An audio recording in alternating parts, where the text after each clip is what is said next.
بسم اللہ الرحمن الرحیم لإیلاف قریش، چونکہ قریش کے لوگ عادی ہیں، ایلافہم رحلۃ الشتاء والصیف، یعنی وہ سردی اور گرمی کے موسموں میں یمن اور شام کے سفر کرنے کے عادی ہیں،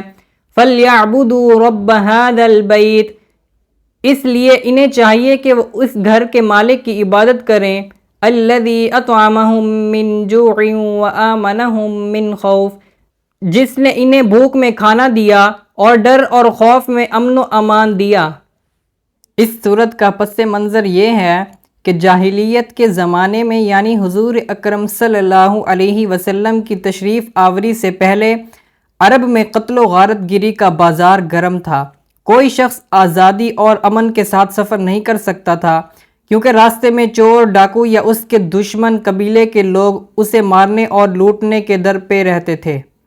لیکن قریش کا قبیلہ چونکہ بیت اللہ کے پاس رہتا تھا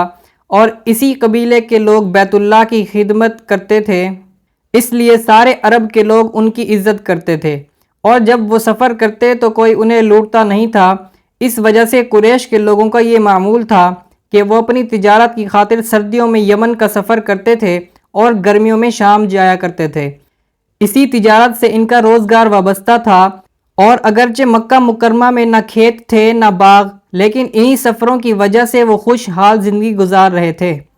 اللہ تعالیٰ اس صورت میں انہیں یاد دلا رہے ہیں کہ ان کو سارے عرب میں جو عزت حاصل ہے اور جس کی وجہ سے وہ سردی اور گرمی میں آزادی سے تجارتی سفر کرتے ہیں،